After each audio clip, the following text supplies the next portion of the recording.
Ranu, seorang surveyor muda, dikirim untuk mendata wilayah hutan di pegunungan. Ia tiba terlambat. Hari sudah petang dan hujan turun halus seperti kabut. Ponselnya kehilangan sinyal. GPS rusak. Ia mengikuti jalan setapak sampai melihat sebuah desa kecil yang tidak ada di peta manapun. Desa Pategan. Sunyi. Rumah-rumah kayu berdiri berjajar, tapi hampir tak ada aktivitas. Di pintu gerbang desa ada papan kayu kusam. Dilarang bicara setelah matahari terbenam. Suara membawa mereka pulang. Ranu mengerutkan kening. Larangan macam apa itu? Seorang lelaki tua bernama Bah Wiryo menyambutnya. Janggutnya panjang, suaranya serak. Nak, menginaplah satu malam di sini. Besok pagi baru lanjut perjalanan. Ranu setuju. Ia tidak punya pilihan lain. Tapi sepanjang sore, ia memperhatikan sesuatu yang aneh. Penduduk tidak pernah berbicara dengan suara keras. Bahkan anak-anak kecil hanya berkomunikasi lewat gerakan tangan atau bisikan tanpa suara. Setiap kali Ranu menanyakan alasan, warga hanya menjawab, "Di sini suara itu bukan milik kita sendiri." Dan mereka menunduk setelah mengatakannya. Ranu diberi tempat tidur di rumah paling ujung desa. Rumah itu berbeda. Di tengahnya terdapat satu ruangan berdinding tipis dari kayu renggang. Sebuah bilik tertutup. Tidak ada jendela, tidak ada gagang pintu.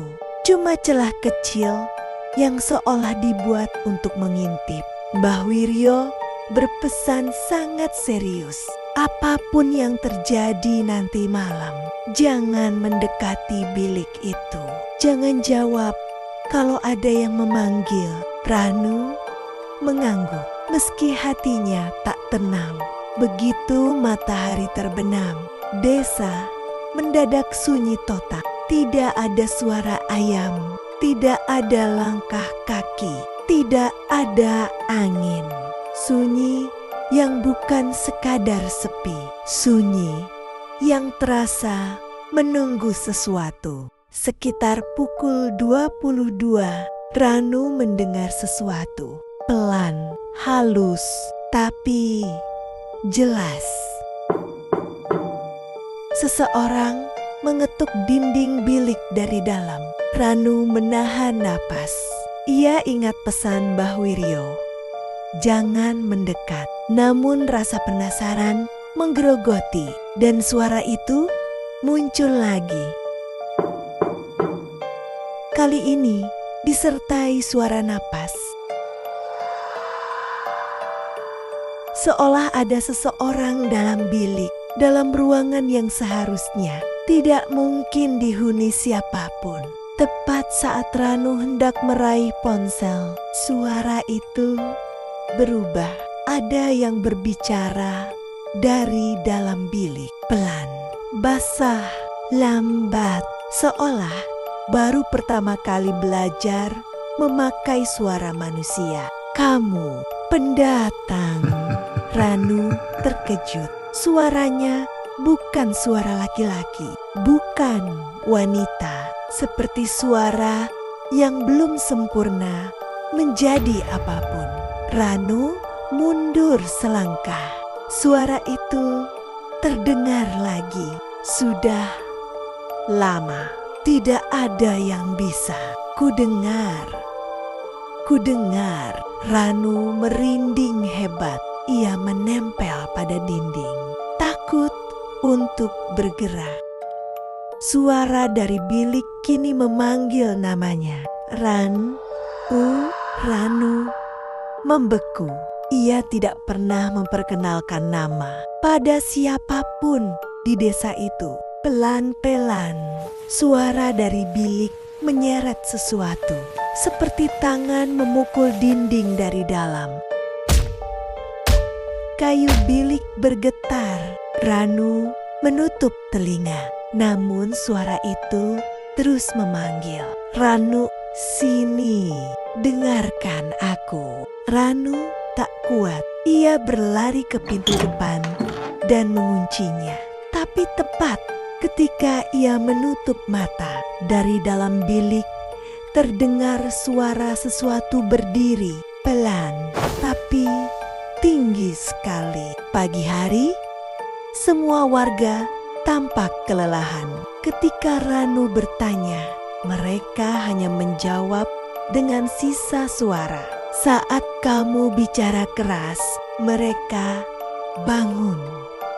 Bangun, Ranu terkejut. Siapa mereka? Warga hanya memalingkan muka. Anak kecil yang ia temui kemarin menggambar sesuatu di tanah. Sebuah bilik dan puluhan telinga menempel pada dindingnya. Malam kedua, Mbah Wiryo menekankan, kalau ada suara memanggil namamu, tutup telinga, baringkan badan, jangan buka mata. Ranu berkata, ia ingin pergi malam itu juga. Mbah Wiryo menggeleng keras. Tidak ada yang boleh meninggalkan desa Pategan sebelum fajar, karena malam bukan milik kita. Ranu tidak mengerti, tapi ia menurut. Untuk sementara, jam 00,41, suara itu kembali. Kali ini bukan hanya dari dalam bilik, dari bawah lantai kayu terdengar sesuatu berjalan perlahan. Seperti sesuatu merangkak mencari celah. Ranu menahan napas. Lalu dari celah lantai terdengar bisikan, Ranu, aku di sini. Tiba-tiba bilik bergetar hebat.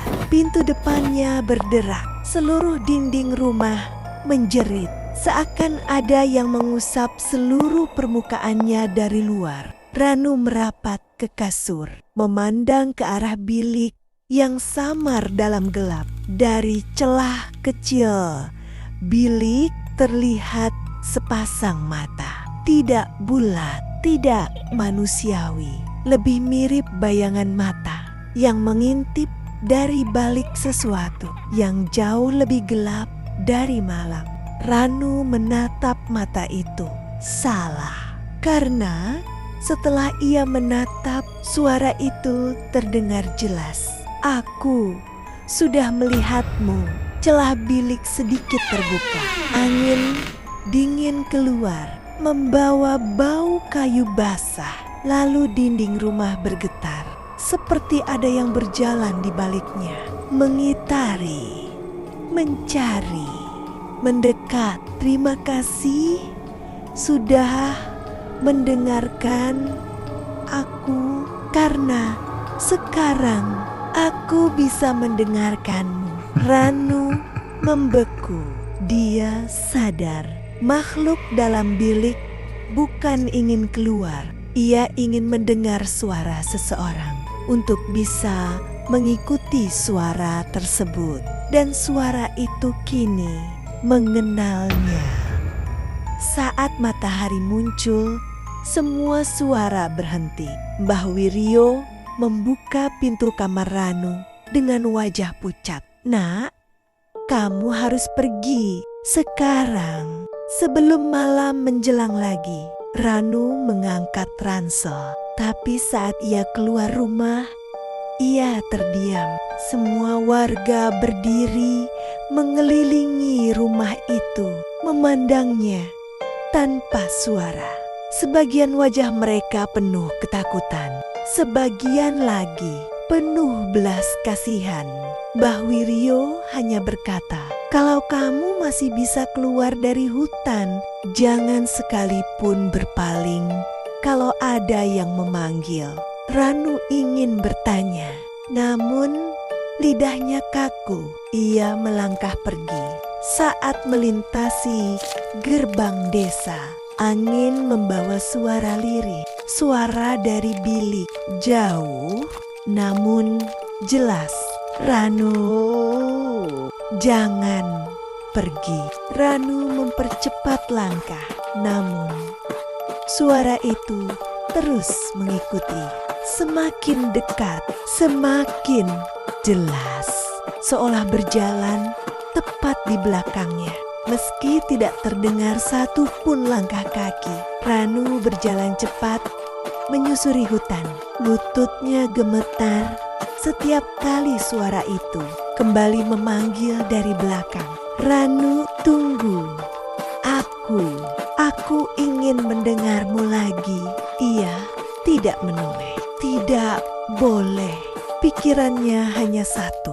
Jangan beri suara itu bentuk. Karena Mbah Wiryo bilang mereka mencari siapapun yang menoleh. Hutan semakin gelap. Meski hari masih pagi, Ranu merasa seperti dikejar bayangan yang langkahnya tidak terdengar. Tapi suara nafasnya mengikuti ritme langkahnya. Seolah makhluk itu semakin dekat, Ranu menggigit bibir, menahan teriakan. Tidak boleh mengeluarkan suara, tidak boleh menjawab. Ia terus berjalan sambil mengulang dalam hati, "Jangan dengar, jangan dengar, jangan dengar." Setelah hampir 1 jam berjalan, Ranu melihat sesuatu di antara pepohonan. Cahaya. Bukan cahaya aneh dari bilik, bukan cahaya kuning redup seperti di desa, tapi cahaya terang. Matahari pagi yang sebenarnya menembus kabut. Langkahnya semakin cepat, namun suara itu semakin liar, lebih memaksa. "Ranu, kamu janji dengarkan aku. Jangan tinggalkan aku." Suara itu kini terdengar dari sisi kiri, lalu kanan, lalu depan.